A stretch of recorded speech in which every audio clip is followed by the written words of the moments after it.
So you're all beautiful people going through one challenge or another in your life, and you just feel like you need some motivation. Raise your hand if you want to have a fulfilling life. And raise your hand if you don't just want to have a fulfilling life, but a fulfilling life with a purpose. In fact, say I. Aye. So maybe you're here today because, to be honest, you're sick and tired of feeling sick and tired. Possibly you're here today because you feel like your life no longer has a purpose. You struggle to get up in the mornings because what you're doing is not really what you want to do. You're just struggling to make ends meet. Or possibly you're here because you're just like how I was. A rich mind with a poor pocket. Having great ideas, but not doing anything with it. Sitting on your backside, expecting that a change is gonna come. But I want you to imagine. Just imagine you are now here. How amazing it feels to be here. Because you're now living your dream. You're now fulfilling your purpose. People are now seeing your spark. That dream house, that business that you so long desired. You no longer feel guilty when your child asks you, are you going to be at my parents' meeting? Because you now have the time to do what it is that you feel like doing. You're now turning your passion into a profit. If you would love to really be here and experience this amazing feeling, raise your hands and say I. Aye. Most definitely. Who wouldn't? So I'm sure you will all agree with me that to get from here, a place of disbelief, a place of rot, a place of feeling like you have no value, to here, a place of joy, fulfillment, a place where you feel like you're living for a purpose, I'm sure you would agree with me that you need to implement a new strategy. Yes or no, guys? Yes. And that is why I'm here. I'm here to speak to you today about overcoming challenges. Now, I know you might say overcoming challenges. Why is that important? We go through challenges every day. Maybe when you were a baby, teething problems. When you're a teenager, dying to get out of my parents' house. Now an adult, paying the bills, facing all those difficulties. So we would all agree that we go through challenges. So it is very important for you to be able to know that once you have that mindset, that mind frame to be able to overcome challenges, the sky is only the halfway mark of where you can really get to. You see, it's a proven fact, as I once read in the Success magazine, that 96% of people never live up to their purpose, never fulfill their dreams. How shocking. It's even more sad to know that 11% of this 96 never even took the step to fulfill their purpose. So, which one are you?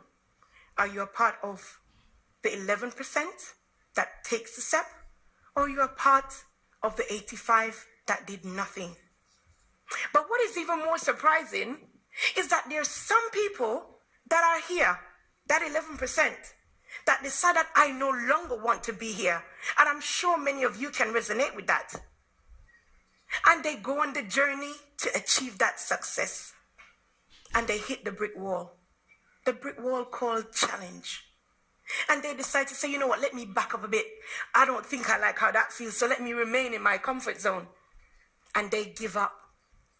But let me see the hands of all of those that would love to have success in your field that you're in. You desire to have success? But guess what?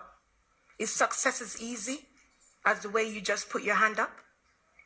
No, it's not. You're going to go through a lot of scrapes. You're going to go through a lot of curveballs. So you would agree with me that being able to be in the right frame of mind to overcome this, it is crucial. And I know some of you may be saying, why now? Why is it important now? Do I really need to do this now? But my question to you is, why not now? You see, many of you here would always say, I can do it tomorrow. Raise your hand if you've ever heard the term, time is precious. In fact, raise your hand if you've ever used the frame, time is precious. And yes, I agree with each and every one of you. Time is precious. But my question to you is your actions agreeing with what you're saying? Is your actions displaying the fact that time is precious? Or are they mere words? Because in life, most people, they tend to use that phrase a lot. And you see, we protect our little gadgets, our iPhones, our Apple Mac, and we put them in nice, beautiful cases because we don't want them to get scratched. We don't want the iPhone to fall on the floor. But my question to you is, can I go back to the few minutes that I just had when I entered this stage? No, I can't. I can't replace it. I can maybe watch it from the live stream or watch the videos, but I can't go back. But you can replace your iPhone. You can replace your Apple Mac. I know it may cost a lot of money, but you can. So why is it that we treat time differently? And sometimes we don't realize it until it's too late. And in the year 2012, it made that point to me. You see, I grew up in the sunny sides of Jamaica. I left the UK when I was 3 years old. And I grew up with my grandparents. And I came back to the UK when I was 19. And it was just a constant thing for me to be able to speak to my grandparents. And I remember when they told me my grandfather was ill in 2011. I remember speaking to him on the phone. And have you ever had that time in your life when you're doing something that is so important to you, but every time you start doing it, something else comes up and you say, I will do it tomorrow? Yes or no, guys? Have we ever had that moment? Yes. Definitely. We all have had that moment. And that's what kept happening to me. I kept saying, I'm going to buy the ticket tomorrow. I'm going to get that ticket tomorrow. I'm going to go and visit my grandfather. Because in my head, for some reason, I wanted to have a picture with him that I would hold dear, to say that's my last picture with him. For some reason, I just wanted that. So I decided, you know what? I need to go. It's time. Go and book your tickets. And so I did. So I was supposed to travel to Jamaica on the 12th of March, 2012. A Tuesday to be precise.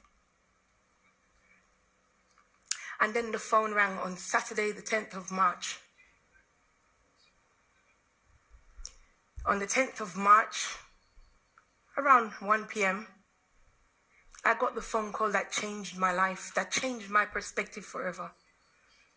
I didn't get to see my grandfather because he passed away. He passed away 2 days. 2 days before I was able to see him. Can you imagine how that felt? Can you imagine having that feeling of knowing if I had just done it when I said I was supposed to do it? And as I shared with you earlier, I had that desire to have a picture with him. Did I get that picture? Yes, I did. But it wasn't the picture that I desired. It was a picture of me holding his hand while he laid in the morgue cold. And that is what many of us do. We end up having a picture in our head, in our mind, of where we want our dreams to be. A picture in our mind of what our vision and what our purpose is. But we do not take the action. We sit and we wait because we say we have time. And so you end up living and manifesting what is not in your head. You settle for second best instead of doing what you really desired. And that is what I received. I received second best because that's not the picture what I had in my mind. And I want you to write this down because it's something that really came to me and stayed with me throughout that period. Do not let the actions you refuse to take today be the one that you regret not having tomorrow. I'll repeat that again. Do not let the action or the opportunity you refuse to take today be the one that you regret tomorrow. You see, many a times we live our lives and we live it not for the moment. And we take granted. And we say that we have time until it's too late. And we end up doing the what if game. What if? Shoulda, woulda, coulda, never. What if? Is it not time that you stop saying what if? Is it not time of you stop listening to the voice in your head that tells you it's not the right time? Isn't it time, instead of saying what if, you actually say I did? Isn't it time? That's it. Give it up, give it up.